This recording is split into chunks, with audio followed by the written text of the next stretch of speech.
ತುರ್ತಾಗಿ ನಾವು ಕರೆದಿದ್ದಕ್ಕೆ ಮೇಲೆ ನಾವು ಕ್ಷಮೆ ಕೇಳ್ತೀವಿ. ಯಾಕಂದ್ರೆ ನಾಡದೊಂದು ರೈತ ಮೋರ್ಚಾದೊಂದು ಹೋರಾಟ ಇರೋದ್ರಿಂದ ಅನಿವಾರ್ಯವಾಗಿ ನಮಗೆ ಕರೆದ ಪ್ರಸಂಗ ಬಂತು. ಈ ಒಂದು ಪತ್ರಿಕಾಗೋಷ್ಠಿಯಲ್ಲಿ ನಮ್ಮ CFP ಮುಖಂಡರಾದ ಚಂದ್ರಶೇಖರ್ ಕೌಟಿಕ್ ಸರ್ ನಾನು ಪತ್ರಿಕಾಗೋಷ್ಠಿ ಸ್ವಾಗತ ಕೊಡ್ತೀನಿ. ಅದೇ ರೀತಿ ಬಾಲರಾಜ್ ರೆಡ್ಡಿ ನಮ್ಮ ಭಾರತೀಯ ಜನತಾ ಪಾರ್ಟಿಯ ನಮ್ಮ ನೂತನ ರೈತ ಮೋರ್ಚಾ ಅಧ್ಯಕ್ಷರು, ಅವ್ರನ್ನೂ ಸಹ ನಾನು ಸ್ವಾಗತ ಕೊಡ್ತೀನಿ. ಅದೇ ರೀತಿ ಮಲ್ಲು ಕಲಾದಗಿ ವೈದ್ಯಕೀಯ ಪ್ರಕೋಷ್ಠ ರಾಜ್ಯ ಸಮಿತಿ ಸದಸ್ಯರು, ಅವ್ರನ್ನೂ ಸಹ ನಾನು ಸ್ವಾಗತ ಕೊಡ್ತೀನಿ.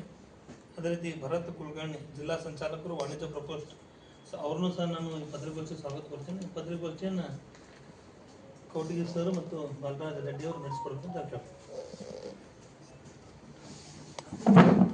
ಪತ್ರಿಕಾಗೋಷ್ಠಿಗೆ ಆಗಮಿಸಿದಂಥ ಎಲ್ಲ ಪತ್ರಿಕಾ ಮಾಧ್ಯಮದ ಸ್ನೇಹಿತರೆ, ಭಾರತೀಯ ಜನತಾ ಪಾರ್ಟಿ ರಾಜ್ಯ ಘಟಕದಿಂದ ಮತ್ತು ಭಾರತೀಯ ಜನತಾ ಪಾರ್ಟಿಯ ರೈತ ಮೋರ್ಚಾ ವತಿಯಿಂದ ಕಾಂಗ್ರೆಸ್ ಸರ್ಕಾರ ರೈತರ ಬಗ್ಗೆ ನಿರ್ಲಕ್ಷಿಸಿ ತೋರ್ತಕ್ಕಂಥ ರೈತ ವಿರೋಧಿ ನೀತಿಯನ್ನು ಖಂಡಿಸಿ ಈ ಕಳೆದ ತಿಂಗಳು 27, 28 2 ದಿವಸಗಳ ಕಾಲ 224 ವಿಧಾನಸಭಾ ಕ್ಷೇತ್ರಗಳಲ್ಲಿ ರೈತ ವಿರೋಧಿ ನೀತಿಯನ್ನು ಖಂಡಿಸಿ ಪ್ರತಿಭಟನೆಯನ್ನು ಮಾಡಿತು. ಮೊದಲನೇ ವಾರದಲ್ಲಿ, ಡಿಸೆಂಬರ್ ಮೊದಲನೇ ವಾರದಲ್ಲಿ ಎಲ್ಲ ಜಿಲ್ಲಾ ಕೇಂದ್ರದಲ್ಲಿ ಪ್ರತಿಭಟನೆ ಆಗಬೇಕು ಅನ್ನುವಂಥ ರಾಜ್ಯ ಸಮಿತಿಯ ಒಂದು ಆದೇಶದ ಮೇರೆಗೆ ಪ್ರತಿ ಜಿಲ್ಲೆದೊಳಗೂ ಕೂಡ ಮೊದಲನೇ ವಾರದಲ್ಲಿ ಕಾಂಗ್ರೆಸ್ ವಿರುದ್ಧ ರೈತ ವಿರೋಧಿ ನೀತಿಯನ್ನು ಖಂಡಿಸಿ ಬೃಹತ್ವಾದಂಥ ಪ್ರತಿಭಟನೆಯನ್ನು ಹಮ್ಮಿಕೊಳ್ಳಲಾಗಿದೆ. ಭಾರತೀಯ ಜನತಾ ಪಾರ್ಟಿ ಬಿಜಾಪುರ ಜಿಲ್ಲೆ ವತಿಯಿಂದ ಮತ್ತು ರೈತ ಮೋರ್ಚಾದ ವತಿಯಿಂದ ನಾಳೆ 4ನೇ ತಾರೀಕು, ಡಿಸೆಂಬರ್ 4ನೇ ತಾರೀಕಿನಿಂದ ಬೆಳಗ್ಗೆ 10:30 ಗಂಟೆಗೆ ಬೆಂಗಳೂರದ ಟೋಲ್ ನಾಕಾದಿಂದ ಎಲ್ಲ ರೈತರು ಅಲ್ಲಿ ಸಮಾವೇಶಗೊಂಡು ಟ್ರ್ಯಾಕ್ಟರು ಅವುಗಳ ಮೂಲಕ ಅಲ್ಲಿ ಇಬ್ರಾಹಿಂಪುರ, ಗಣೇಶ್ ನಗರದ ಮುಖಾಂತರ, ಜಲನಗರ ಮುಖಾಂತರ, ಬಬಲೇಶ್ವರ ನಾಕಾ ಮುಖಾಂತರವಾಗಿ ಶಿವಾಜಿ ಸರ್ಕಲ್ಗೆ ಬಂದು, ಶಿವಾಜಿ ಸರ್ಕಲ್ದಿಂದ ಗಾಂಧಿ ವೃತ್ತ, ಬಸವೇಶ್ವರ ವೃತ್ತ ಮತ್ತು ಅಂಬೇಡ್ಕರ್ ವೃತ್ತಕ್ಕೆ ಅಲ್ಲಿ ಸಮಾವೇಶಗೊಂಡು ನಮ್ಮ ನಾಯಕರು ಅಲ್ಲಿ ಮಾತನಾಡ್ತಾರೆ.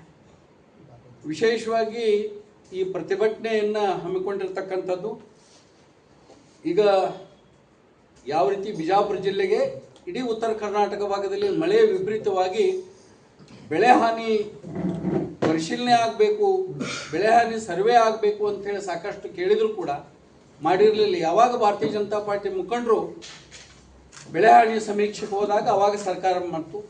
ಅದಕ್ಕೆ ಪರಿಹಾರ ಒದಗಿಸ್ಬೇಕಂದಾಗೂ ಕೂಡ ಪರಿಹಾರ ಒದಗಿಸಿದೆ. ಆದರೆ ಎಷ್ಟು ಪರಿಹಾರ ಒದಗಿಸಬೇಕು, NDRF ಇದರ ಪ್ರಕಾರ ಅಲ್ಲಿ ಕೊಡ್ತಾ ಇದ್ದಾರೆ, ಆದರೆ ರಾಜ್ಯದ ಪಾಲ ಏನು ಅನ್ನುವಂಥದ್ದನ್ನು ಮಾಡಲಿಲ್ಲ. ಅದೇ ರೀತಿಯಾಗಿ ಹಾಲಿನ ಪ್ರೋತ್ಸಾಹನ ಕೊಡಬೇಕಾಗಿತ್ತು, ಅದು ಕೊಡಿಲ್ಲ. ಸುಮಾರು 600ರಿಂದ 700 ಕೋಟಿವರೆಗೆ ಹಾಲಿನ ಪ್ರೋತ್ಸಾಹನ ಬ್ಯಾಲೆನ್ಸ್ ಇದೆ. ಮತ್ತು ಭಾರತೀಯ ಜನತಾ ಪಾರ್ಟಿ ರೈತರಿಗೆ ಸಂಬಂಧಪಟ್ಟಂಥ ಅನೇಕ ಆಶಾದಾಯಕವಾದಂಥ ಯೋಜನೆಗಳನ್ನು ತಂದಿತ್ತು. ಕಿಸಾನ್ ಸಮ್ಮಾನ್ ಇರ್ಬೋದು, ರೈತ ವಿದ್ಯಾನಿಧಿ ಇರ್ಬೋದು, ಇದೆಲ್ಲನೂ ಕೂಡ ಕಾಂಗ್ರೆಸ್ ಸರ್ಕಾರ ಬಂದ ಬಳಿಕ ಇದನ್ನು ಬಂದ್ ಮಾಡಿದ ಬಳಿಕ ಕೂಡ ಅದು ಸರಿ ಇಲ್ಲ ಅಂತ ಹೇಳಿದ್ರೆ, ನೀವು ಸರಿಯಾದಂಥ ರೈತ ಪರಿಹಾರ ಇರತಕ್ಕಂಥ ಯೋಜನೆಯನ್ನು, ರೈತರಿಗೆ ಒಳ್ಳೆಯದಾಗಿರ್ತಕ್ಕಂಥ ಯೋಜನೆಗಳನ್ನು ತರಬೇಕಾಗಿತ್ತು, ತಂದಿಲ್ಲ. ನೀವೇನು 2 ವರ್ಷ ಸರ್ಕಾರ ನಡೆಸಿರಿ, ಇದೆಲ್ಲ ರೈತರ ಹೆಸರ ಮೇಲೆ ಹೇಳಿಕೆಯಿಂದ ರೈತರ ಈ ದೇಶದ ಬೆನ್ನೆಲುಬು ಅಂತ ಹೇಳಿಕೆಯಿಂದ ಅವ್ರಿಗೆ ಬೆನ್ನಿಗೆ ಚೂರಿ ಹಾಕುವಂಥ ಕೆಲಸವನ್ನು ಕಾಂಗ್ರೆಸ್ ಸರ್ಕಾರ ಮಾಡ್ತಾ ಇದೆ ಅನ್ನುವಂಥದ್ದನ್ನು ನಾನು ಬಲವಾಗಿ ಅವ್ರನ್ನ ಖಂಡಿಸ್ತಾ ಇದ್ದೀನಿ. ಮತ್ತು ಯಾವುದೇ ಯೋಜನೆ, ವಿಶೇಷವಾಗಿ ನಮ್ಮ ನಡಿಗೆ, ಕಾಂಗ್ರೆಸ್ ನಡಿಗೆ, ಕೃಷ್ಣಯ್ಯ ನಡಿಗೆ ಅಂತ ಹೇಳಿರ್ತಕ್ಕಂಥ ಸುಮಾರು ಪ್ರತಿ ವರ್ಷ 10 ಲಕ್ಷ ಕೋಟಿ ಅದಕ್ಕೆ ಮೀಸಲಿಡ್ತಿರ್ತಕ್ಕಂಥದ್ದಾಗ ಹೇಳಿದಾಗೂ ಕೂಡ ಮಾತಿಗೆ ಬದ್ಧವಾಗಿ ಅವರ ಬಜೆಟ್ನಲ್ಲೂ ಕೂಡ ಆ ಕೃಷ್ಣೆಗೆ ಸಂಬಂಧಪಟ್ಟಂಥ ಬಜೆಟ್ ಅನ್ನೋದ್ರಲ್ಲಿ ಮೀಸಲಿಡಲಿಲ್ಲ. ಈ ರೀತಿ ಇದನ್ನು ಭಾರತೀಯ ಜನತಾ ಪಾರ್ಟಿ ಖಂಡಿಸ್ತದೆ ಅಂತ ಹೇಳಿದ್ರೆ, ಆದರೆ ಭಾರತೀಯ ಜನತಾ ಪಾರ್ಟಿ ಸರ್ಕಾರ ಇದ್ದಾಗ, ಸನ್ಮಾನ್ಯ ಯಡಿಯೂರಪ್ಪನವ್ರ ಸರ್ಕಾರ ಇದ್ದಾಗ ಈ ಎಲ್ಲ ಈ ರೀತಿ ಪ್ರಕೃತಿ ವಿಕೋಪ ಆದಾಗ ಏನೇನು ಬಂದಿತ್ತು ಇವ್ರು ಏನು ಕೊಟ್ಟಾರಲ್ಲ ಅದ್ರ 2 ಪಟ್ಟ 3 ಪಟ್ಟ ಕೊಡ್ತಾ ಇರ್ತಕ್ಕಂಥ ಭಾರತೀಯ ಜನತಾ ಪಾರ್ಟಿ ಮಾಡಿದೆ.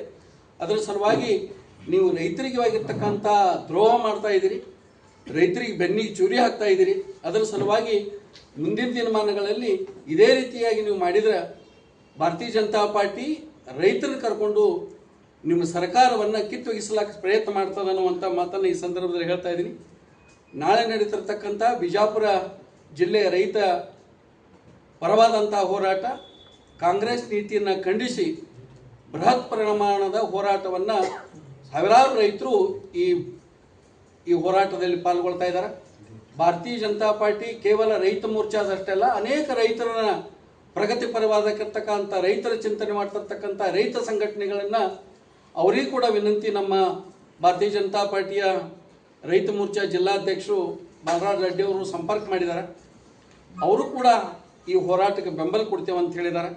ಅದರ ಸಲುವಾಗಿ ತಮ್ಮ ಮೂಲಕ ನಾನು ರೈತರಿಗೆ, ರೈತ ಅಭಿಮಾನಿಗಳಿಗೆ, ರೈತ ಇದ್ರೆ ನಾವೆಲ್ಲನೂ ಕೂಡ ಅನ್ನುವಂಥದ್ದನ್ನು ಈ ಒಂದು ಹೋರಾಟ ಭಾರತೀಯ ಜನತಾ ಪಾರ್ಟಿ ಮಾಡ್ತಿರ್ತಕ್ಕಂಥ ಈ ಹೋರಾಟಕ್ಕೆ, ರೈತರ ಹಿತಚಿಂತನೆ ಮಾಡ್ತಿರ್ತಕ್ಕಂಥ ಹೋರಾಟಕ್ಕೆ ತಮ್ಮ ಮುಖಾಂತರ ಎಲ್ಲ ಪತ್ರಿಕಾ ಮತ್ತು ಎಲೆಕ್ಟ್ರಾನಿಕ್ ಮಾಧ್ಯಮದ ಮುಖಾಂತರ ಒಂದು ವಿನಂತಿ ಮಾಡ್ತೇನೆ. ನಾಳೆ ನಡೀತಿರ್ತಕ್ಕಂಥ ಹೋರಾಟಕ್ಕೆ ತಾವೆಲ್ಲ ಬೆಂಬಲ ಕೊಡಬೇಕು ಅಂತೇಳಿ ಬಿಜಾಪುರ ಜಿಲ್ಲೆಯ ಎಲ್ಲ ಜನತೆಗೆ ನಾನು ವಿನಂತಿ ಮಾಡ್ಕೋತಾ ಇದ್ದೇನೆ.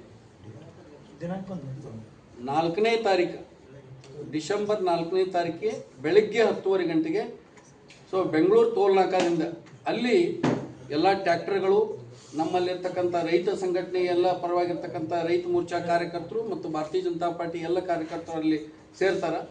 ಅಲ್ಲಿಂದ ಗಣೇಶ್ ನಗರ, ಇಬ್ರಾಹಿಂಪುರ, ಜಲನಗರ ಮತ್ತು ಬಬಲೇಶ್ವರ ನಾಕ, ಶಿವಾಜಿ ಚೌಕ ಈ ಹೋರಾಟಕ್ಕೆ ನಮ್ಮ ರಾಜ್ಯ ರೈತ ಮೋರ್ಚಾ ರಾಜ್ಯಾಧ್ಯಕ್ಷ ಆಗಿರ್ತಕ್ಕಂಥ ಎಸ್ ಪಾಟೀಲ್ ನಡಳ್ಳಿ ಅವರು ಭಾಗವಹಿಸ್ತಾರೆ.